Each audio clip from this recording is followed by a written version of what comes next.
Hello, Michael. Hey Richard, how you doing? Good. You and we have done our reaction videos to the Oscar nominations, but this will be my first time doing a predictions videos on the winners with another person. So thank you for doing this. Mhm. I should let our listeners know that the Oscars are in 4 days from now. So we are giving our predictions really close. Mm. One Pretty question. close, yeah. Yeah. Have you watched every Oscar nominated performance? Every Oscar nominated performance, yes. Oh, you're dedicated. I haven't had time, but Mm. I just haven't seen To Leslie, um, Have you and seen Living yet? Living. Yeah. I've got a free preview for Living the night after the Oscars, Hmm. but I do Yeah. want to see. Well, I do want to see Bill Nye in his first nominated role. he's very good. It is a really good movie. But I do think that just to give a sneak preview of the type of winners that I think you've already ticked off all your who I think will be the front runners. So Yes. yeah, I think Let's. you've got that all sorted. Yeah. So, anything else you want to say before we start our predictions? Um, Not particularly. Yeah, I reckon let's dive into it. Absolutely. So, yes, we're recording. So, the screenplays, what do you want to start with? I think let's go the one that I think is the more trickier one for second. Let's go with original first. Yes. So, for Okay. original, I'm going to list the nominees. We have The Banshees of Inisherin, Everything Everywhere All at Once, The Fablemans, Tar, and Triangle of Sadness. Hmm. I think this is a two-horse race. Yes. Yes, I think it's between Everything Everywhere All at Once and Banshees of Inisherin. I'm flip-flopping. I'm flip-flopping between these two. It seems like ban it's been very difficult to see how the industry has been responding to Banshees because at one point everybody was loving it, and now it's I feel like the pedal is starting to come off a little bit with the movie. Not to say that it's not going to go home with empty-handed, but I do think that in terms of screenplay, I think specifically the ball is starting to go over in everything everywhere's favor. I just feel like there's a bit more enthusiasm for that. So I still have Banshees at number one, uh, but I don't know at this point. I may change it. I think I may change it. See, I have been having Banshees at number one the entire award season, even though when Everything Everywhere won at CC, I always said no, CC meaning the Critics' Choice Awards. I always said no, they're gonna award Banshees because it's more up the Academy's alley. Martin McDonough, he has an Oscar for live action, sure, but he's the type of beloved playwright that they want to give a screenplay Oscar to, and people love the dialogue in Banshees. Um, and I have been saying for a while that Everything Everywhere it's going to win a bunch of above the line categories, which we'll get to. It will win those, but it will give the screenplay to something else, something more Mm, traditional for the Academy. mm, I have to say though, as of now, Everything Everywhere it has won the Writers Guild Award, um, and yes, and the Critics' Choice Award. And I feel like everyone just wants to give everything everywhere everything, and so I'm kind of tempted to switch over to everything, even though I believe Banshees should win this one. Okay, then yeah, like I said, it's a two-horse race, but I mean, I know it doesn't mean anything at all because it's kind of a joke ceremony. But the Golden Globes did give the best script to Man McDonough. And he won the Um, BAFTA, the same yeah, he awards won the they gave BAFTA. him for Billboards. Ooh, okay, because he didn't win for billboards, even though everybody thought he would be the front runner for that. But then Instead, Get again, Out won. yeah, but then again, Banshees, like Free Billboards, was not eligible for the Writers Guild Award because he's not a member. Interesting. So Okay, so then. Banshee, so everything didn't technically beat Banshees at Writers Guild because Hmm. Banshees wasn't nominated. I know. I feel like everything, its originality is going to give it the win. I just wonder, will everything from the hot dog fingers, the butt plug stuff, um, is that going to be too bizarre for the writers' side, for the writers' branch? It'll probably win picture. I just wonder, will they want to give the writing to something more grounded? Hmm. Yeah, I can see the split being that there. So yeah, that one's still up in the air, but I do think it's a two-horse race. So, do you want to be bold and give me your prediction? Ooh. I think Martin McDonagh has been he's had other films that he probably should have won for, like In Bruges and Three Billboards. Maybe this is the one that he finally gets it for. So I think I might stick with Banshees, but it's just by a slight margin, small margin. This is hard. This is hard. And I thought I Adapted would be hard. I think I was almost gonna go with everything, but now I think I'm gonna stick with Banshees, even though I feel like I might lose. But yeah, I'm gonna go with Banshees. Go with your heart, mate. Go with your heart. Yes. Okay, something a little easier. Adapted screenplay. Is it easier though? Because there is no front runner right now. There is a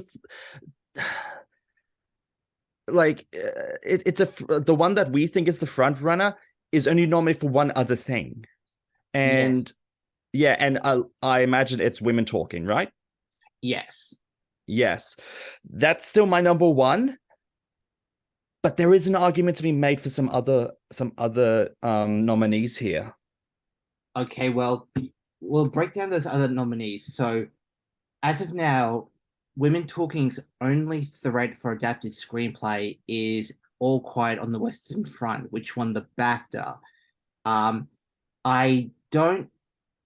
The Academy loves war films, but they've never awarded the war films in screenplay. 1917 didn't win. Saving Private Ryan didn't win. Um, not even Hacksaw didn't win or even get nominated. So I feel like, yeah, I do agree with you. I think Women Talking, it's losing momentum. Um, and it's only got picture and screenplay, so there might not be a lot of passion for it. But I have to ask, are you going to go with the BAFTA winner, a war film, or are you going to go with the other Best Picture nominee, Top Gun Maverick, which has a very simplistic story? I th- for my personal preference, I actually don't think that All Quiet on Western Front is actually a good adapted screenplay, if especially when you look at the messaging of the book. I think it goes completely against the message of that book. So I think compared to like say June last year, which I think did a fantastic job with adapting the book, I don't think All Quiet does. So I think they're going to take the source material. I think they do the source material into consideration. I think that Top Gun Maverick is constructed better than it deserves to be, or what we have come to expect from that type of film. So I think that moments like the Val Kilmer scene, I think, is very powerful. Yeah. The scenes with Tom Cruise teaching all the pilots is very well written, but I still think that the dialogue driven nature of women talking is what's going to kind of push it over, as well as it being very topical. May I have it number two, Glass Onion. Ryan Johnson, I think he's been nominated before, but it could end up being like a before Before Sunset, Before Midnight situation where that it's nominated again, but it's kind of like, it's expected to be nominated. So I'm sticking with Women Talking on this one. And also Sarah Polley, I think wasn't she nominated for Stories We Tell? I know she was nominated for Away from Her, from 2007. Okay. Stories We Tell. Is that a short film she did? No, it was a film she did back in 2012. Okay, I know she directed the Michelle Williams one. Take This Waltz. Yes, that's the one. Mm. No, I think she's only been nominated for the Away from Her and Women Talking. Um, yeah, it's such a race between All Quiet and Women Talking. There was a period where I thought everyone was saying Top Gun Maverick has to win Best Film somewhere, and I thought, well, is Top Gun in the better position to win Best Picture than Women Talking? And if it was, I was thinking, well, are we going to say Top Gun could win adapted screenplay? Because we have seen the good but not amazing scripts can win. Yeah. Or are you going to go on a limb and are you going to protect one of the two films that are not nominated for Best Picture, Living or Glass Onion, to win? Mm. This is a a very a weak year for adapted screenplay, I agree. much like the year of Call Me by Your Name. And Call Me by Your Name, which won, it underperformed than we thought it was, where it only got in for like picture, actor, screenplay, and song. People thought it was going to get supporting actor, maybe director, but it didn't.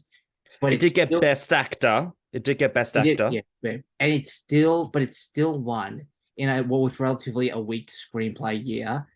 So there was a point I was going with All Quiet because I thought the momentum and the broad appeal was not there for Women Talking, but I I feel like I've switched back to Women Talking once it won the Writers Guild Award, and it also won the scripter. If you want to be particular about it, technically Top Gun Maverick is also a war film. Yes, but it's got enough human drama scenes. Mm. Yeah. Yeah. So whether like the script is not the number one best thing about Top Gun Maverick, and I just don't feel like they're going to award Yeah. that. Like it needs to be the best out of everything else, and it's not even the best element of that movie. So But that's then why again, do you think Coda was the best adapted screenplay nominee last year?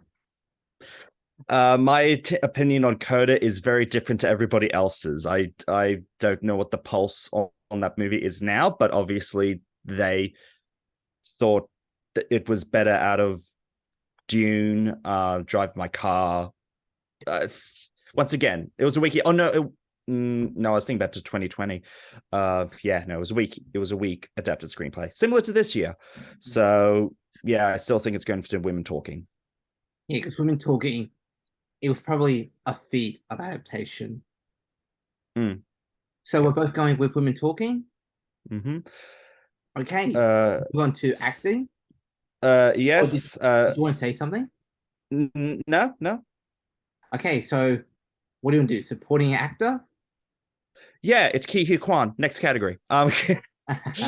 It will be Kitty Kwan. But I will say it is funny though, back in I think it was May when Everything Everywhere came out, everyone was saying, will this be Michelle Yeoh's time? And it seems like it went from that to being, oh, Kiki Kwan, he's sweeping.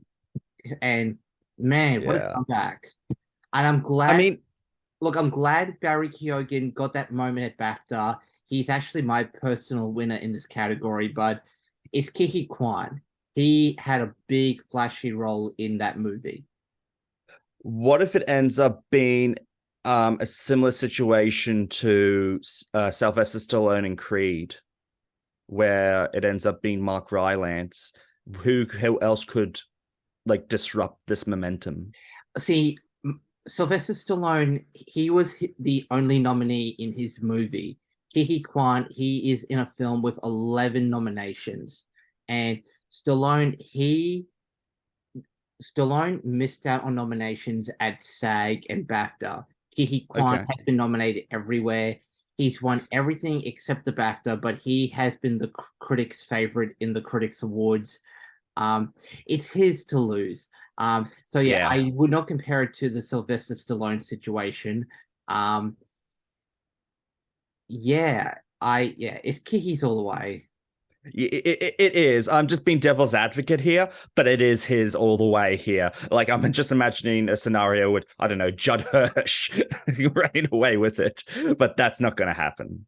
I will eat my shoe if it you know does happen, but it's going to Kiku You'll Kwan. eat your chapstick, much like Wayman. Very much so. Yes, I will do the least craziest thing possible. Do the craziest thing possible. Hopefully, we'll go into another universe where Ki Hu Kwan won I'll the rip off Oscar. my fanny pack and beat the hell out of the Academy Yeah. voters. Yeah. Okay, So, yep, next Ki Hu category, Kwan. Yeah. This supporting one. actress. Oh This one. man, you go first. I think we might have the same number one, even though it's not what is believed to be the number one, except for somebody else. I have Kerry Condon. You are clever, Michael. I also have Kerry Condon, and you know, people are saying that because SAG was last, that they are putting their money behind Jamie Lee Curtis. Here's the thing: I think Jamie Lee Curtis, her winning at SAG was a very SAG thing, which is because SAG is much younger than Oscar, they like to take a chance to award veterans who have yet not been who had not been recognized at SAG before. I think about American Gangster. They gave Best Supporting Actress to Ruby Dee. That was her only nomination besides Oscar that whole season. Or when they gave SAG to Denzel Washington for Fences when Casey Affleck was winning everything. And Mm, I personally think Jamie Lee Curtis is not even in the top four of the supporting actress nominees, to be honest. But yeah. I think the Academy, they just want to recognize Jamie Lee Curtis, who has not been an Oscar nominee or even much of a nominee at many organizations or bodies. So I'm happy she got the nomination, but I am going with Kerry Condon because she only has the BAFTA, but there is a trend of the BAFTA winner who's in a Best Picture nominee beating a front runner who is not in a Best Picture nominee. And that front runner for a while was Angela Bassett in Wakanda Forever. But Yeah. even though Angela won the Golden Globe and the Critics' Choice, she has not swept. She lost BAFTA, she lost SAG, and she's not in a Best Picture nominee. You've got Kerry Condon, the BAFTA winner, and I think this is a Alan Arkin, Tilda Swinton, Mark Rylance scenario where the BAFTA winner who's in a Best Picture nominee wins Oscar. Okay, well, that's a better example of my scenario with the Stallone, where the franchise movie was touted Also directed by as Ryan Coogler. good, great connection. Well done. I did not think that. Yeah. I also think that, I mean, looking at everything everywhere all at once and the Oscars like to give supporting actress to a lot of up and comers, or just not doesn't have the exposure like say um, Octavia Spencer or Lupita Nyong'o. So I think somebody like Stephanie Zhu is kind of comes from that is cut from that same type of cloth that would appeal to the Oscars. So I think that Stephanie Zhu, she has a better chance, I think, than Jamie Lee Curtis. I So agree. yeah. So I think, I mean, she's my number three. Angela Bassett is my number two. It would be quite the moment if she wins. That would be quite the moment. But I do It's think that Kerry Condon is going for it. and I hate to say this, but I do not think the Academy is ready to give an acting Oscar to a Marvel cinematic movie. and At least not now, not and now. not for that performance. I just feel like, yeah, Angela Bassett is so beloved. People wanted her to have an Oscar for What's Love Got to Do with It. I'm not hearing a lot of people say, I want her to have an Oscar. I'm hearing people say, I want her to have an Oscar. How Yeah, many people are just not saying, for this. I want her to have an Oscar for Wakanda Forever? And um, yeah, I just think the lack of Best Picture nomination, the fact that she has not swept, um, there is a stronger case for Kerry Condon. And people are saying, well, Kerry won't win because she's not a name. She's not known in America. And I say, well, that didn't stop Lupita Nyong'o or Yu Zhong Zhang for Minari or Exactly. Yeah. Jean Dujardin for the artist. They are Mm, willing to recognize an outsider. mm. Uh, I mean, she's been in stuff. Well, she's the voice of Friday in the Avengers films, so she is like a part of the industry already. She was even in a small role in Three Billboards. So she's not unknown, but she's not on the same level of recognition as, say, Angela Bassett is. And she's in So, Better Call Saul. oh, if I've only seen a couple of episodes of Better Call Saul, so Mm. yeah, exactly. So, but yeah, I still think Harry Condon's go. It's she's the front runner, but it will be a great moment if Bassett wins. Yes. Oh, Bassett, we set her up before we even saw the film, and uh, Yeah, it was I that. It was just, that clip. It was I, that moment in the trailer. yeah, I love Angela, but I always felt even someone as beloved as her, giving her an Oscar for a Marvel film, the odds were against her. I was skeptical. Yeah. Well, So let's move on to Best Actor, I guess. yeah, this one has been very interesting because it was a one horse race, then it was a three horse race. I think it's a two horse race now. I'm not sure, but it's kind of like I guess the front runner is who we have suspected it would be all along. Do you want to say it? Austin Butler. No, I didn't have Austin Butler. You're going with Frasier. Yeah, I'm going with Fraser. Yeah, I just think that it's the narrative. It's the narrative that is just willing is what's strongest with him right now. It's just that narrative. And look, I'm not a fan of the movie. I think Fraser was okay. I think the makeup was a detriment to his performance, but I just think that similar to Angela Bassett has an entire career that is informing this one performance. So, and also just with everything's going through, how beloved he is as a person, I just think he is going to run away with the performance There is with the Oscar. there is a case to be made for Brendan Fraser because the SAG Awards was so recent and he won, and he gives these very moving, tearful acceptance speeches. He is clearly beloved, Brendan Fraser. It's the comeback. We've had so many comebacks this award season, but his Yeah, comeback has been probably the most um fan fan favorite. He's a fan favorite, but also an industry favorite. Um, yeah, I do have to consider the fact though his film The Whale is not nominated for Best Picture, and he is not sweeping. And I look at Austin Butler and say Elvis is going to be winning a few technical categories. We know that. And Butler, he may be young in his early 30s, but he actually wouldn't be the youngest Best Actor Oscar winner. Um, and he is playing a real life figure in Elvis, and I know it's cliche to say, but biopics, they are catnip for the Academy. yeah, I do also we also know Elvis made a lot of money. It's actually, as of now, it's in the top 20 highest grossing movies of last year. And I I won't be do, surprised. yeah, I think it's a more beloved film than The Whale. And so I am gonna go with Austin Butler because I feel like he's got more passion. His film has more passion. Yeah, I mean, it was surprising that it was nominated for cinematography, which we may get to eventually.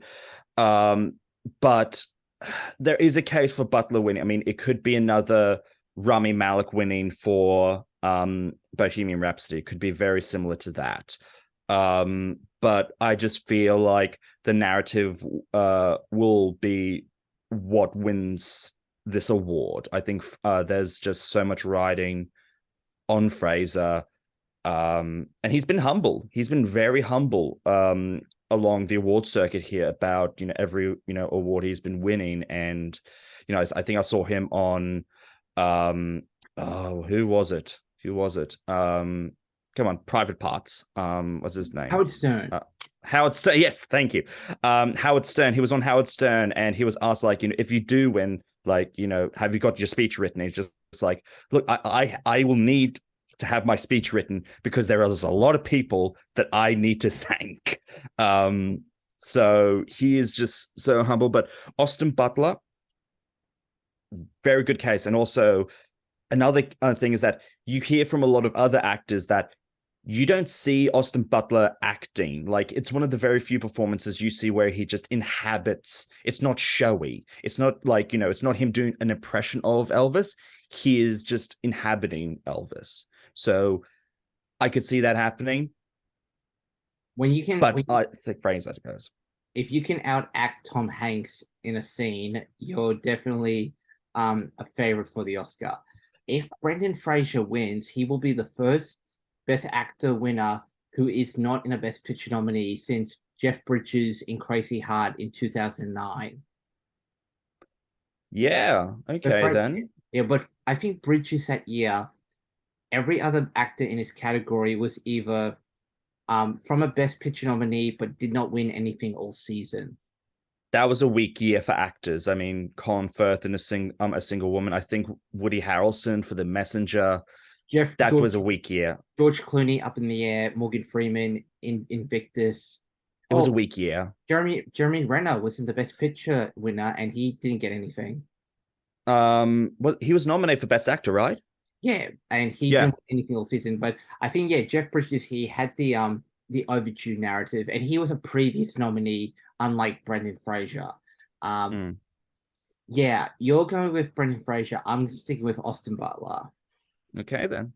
Now we've got 7 minutes left, but let's try to get as much actress as we can. Yes, we can. Best actress. We both agree it's a two-woman race, or are you predicting a third spoiler? I think you're alluding to the spoiler nomination Yes. that was made. I think I've mentioned this to you before. I think Andrea Riseborough has an outside chance. She has an outside chance. I think it could end up being, just with how the industry has reacted to her performance, how this has probably given more spotlight to her performance, and how people are. Yeah, I mean, it could be a similar scenario as last year with The Eyes of Tammy Faye, how that was not nominated for Best Picture, similar to Leslie, but ends up becoming the front runner. It could be very similar to that, but I do think that it's going to go, and I swap this. I would love this to happen. Even Cate Blanchett would love this to happen too. Michelle Yeoh in Everything Everywhere All at Once. The precursor track this whole season would have told me Cate Blanchett is getting her third Academy Award for Tar. And she would definitely be Tar's only win. However, another factor you have to take into consideration is momentum. And I feel like the momentum tide has shifted to, I'm going to quote Jimmy Lee Curtis, Michelle Yeoh? Yes. It was in the Okay, okay. it was a thing Jamie did at the SAG Awards. Michelle, yo, Michelle, Yo. yo, yes, Michelle, yo. I feel like yes, Kate, she won Globe, the Drama Globe, and the Critics' Choice Award and the BAFTA. However, I feel momentum can shift, and I feel like it has shifted to Michelle Yeoh, who just won the SAG Award, and she has the Comedy Golden Globe, and she just won the Independent Spirit Award, which is a televised award. And she has, and Yo has the same awards that Jennifer Lawrence did when she won for Silver Linings Playbook. Oh, And even indie spirit aside, Michelle has the same Golden Globe and SAG award as Gwyneth Paltrow for Shakespeare in Love. wow. And you know what? I think my favorite podcasters have said who've spoken to Academy voters, they've spoken to voters who hate everything everywhere the film, but they love Michelle Yeoh and they think it's Michelle's time. Once again, going back to narrative, but I think that Kate Blanchett not showing up to the Golden Globes, nothing, but wasn't a statement or anything, but her not like being there to receive her award, I think that might have actually kind of bruised her her run, because that's the most televised award show behind the Oscars, the Golden Globes. Even though it's not, it's not a big factor in terms of the race, it is the second most televised. Yeah. There was a moment where at Critics' Choice, which gave everything everywhere, picture, director, screenplay, Kihi Kwan, editing, but they didn't award Michelle. It did make people feel a bit deflated. Like, how can you recognize this film everywhere except in actress? But I do feel like there is a level of belovedness in Michelle Yeoh's direction. Not that Kate isn't beloved. I just feel like the all this love for everything everywhere recently with SAG, Writers Guild, PGA, in the Indie Spirit Awards, it's going to influence a lot of voters, and I think Michelle, she has got the momentum right now. I wouldn't be shocked if Kate won because people love Kate. She deserves a third Oscar, but I think yeah, Michelle, she's got the momentum, and I'm predicting Michelle Yeoh for Best Actress. Yeah, I agree. Um, oh, would it be weird if the presenter said, "And the Oscar goes to Michelle," pause, and you see the look of Michelle Williams' face. Uh no, no. Imagine if it's Anne. Nah, Oh, Andrea. Anne, Andrew, and the Amish. What? No. Uh-huh. And No. how would you feel if Kate were to win her third for Tar? I mean, she would be joining a very exclusive club with Katharine Hepburn, Jack Nicholson, Yes. Frances McDormand for 3 acting Oscars. She's our greatest. So She's Australia's greatest yeah, actress. yeah, and she's one of the greatest actresses of all time. So it would it's obvious, but when you take into consideration Michelle Yeoh, like which one do you want? They're both veterans, but also one is not awarded quite like the other is. Yes, and So I think Kate would be happy to lose to Michelle. exactly that, like I just said, yeah. They become like almost like a couple in this award season. Lots of hugging, Mm, lots of side by side. yeah. Okay, so we move to best director. We've got less than a minute. You want to So do a did you second want? video? We We can can do try to do second that. video with picture, director, and then cinematography and editing. What do you think? Good idea. I'll stop now. Yeah.